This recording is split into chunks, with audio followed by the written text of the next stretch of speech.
নমস্কার বন্ধুরা, রূপা কিচেন কুইনে আপনাদের সবাইকে স্বাগত।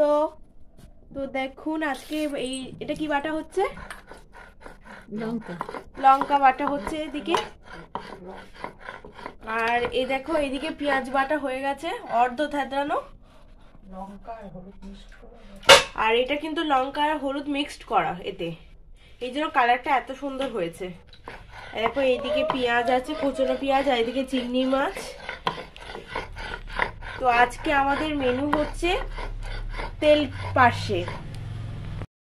তো তেল পার্শের জন্য সবাই তো তেল কই খেয়েছো, তো আজকে একটু তেল পার্শে করেই দেখো না কেমন লাগে।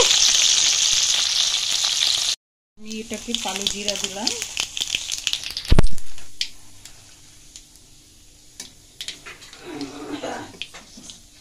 তোমাদেরকে তো দেখিয়েছি পেঁয়াজ বাটা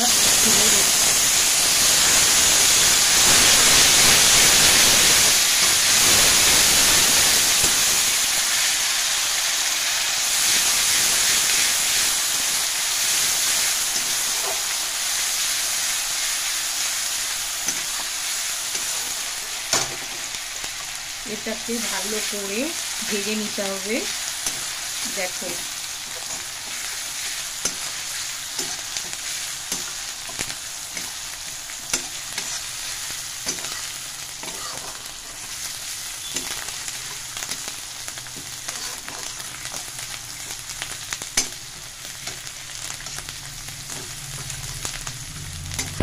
হলুদ বাটা আর আমি লঙ্কার গুঁড়ো বাটা দিতেই হবে।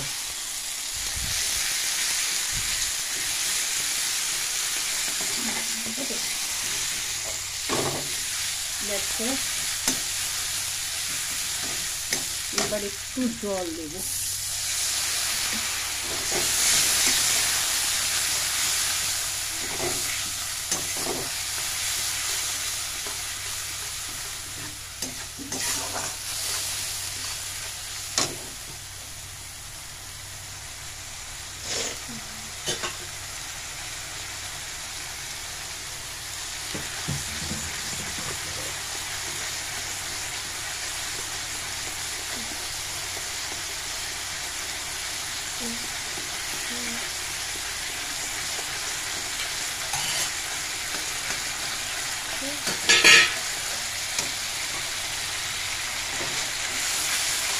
এটাকে ভালো করে কষিয়ে নিতে হবে। প্রথমে দিয়েছিলাম পেঁয়াজ, তাকে ভালো করে শুকনো লঙ্কার গুঁড়ো আর হলুদের গুঁড়ো দিয়ে আমি এটাকে ভালো করে ফ্রাই করে দিলাম। এবারে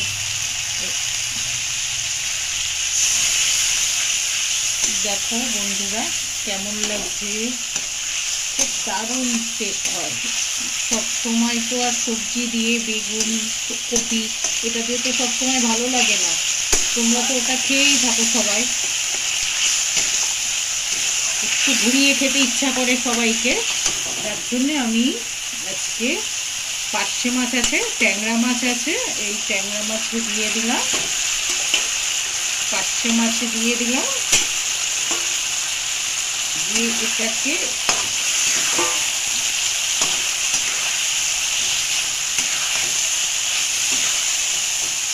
দেখো এটা তেল পার্শে ট্যাংরা।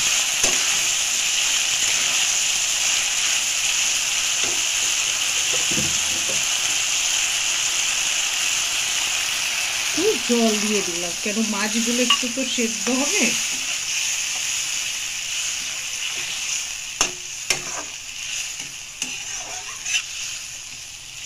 এটাকে লো ফ্লেমে এইবার আমি এটাকে ঢাকা দিয়ে দিয়েছি। এটা হচ্ছে এই 30 মিনিটের পর আমি ঢাকা দেওয়া ছিল, এই খুললাম 30 মিনিটের পরে খুললাম আমি, মাছগুলো তো একটু সেদ্ধ হবে। এই হচ্ছে তেল পার্শে ট্যাংরা মাছ। সবার ভালো লাগলে লাইক, কমেন্ট, শেয়ার, সাবস্ক্রাইব করবেন। আর আজকে রান্নাটা কেমন হয়েছে তা অবশ্যই কমেন্টে জানাবেন। ওকে, বাই। লাইক করতে যেন ভুলবে না বন্ধুরা। বন্ধুরা করে দেখো, খেয়ে দেখো, খুব ভালো লাগবে নতুন খাবারে।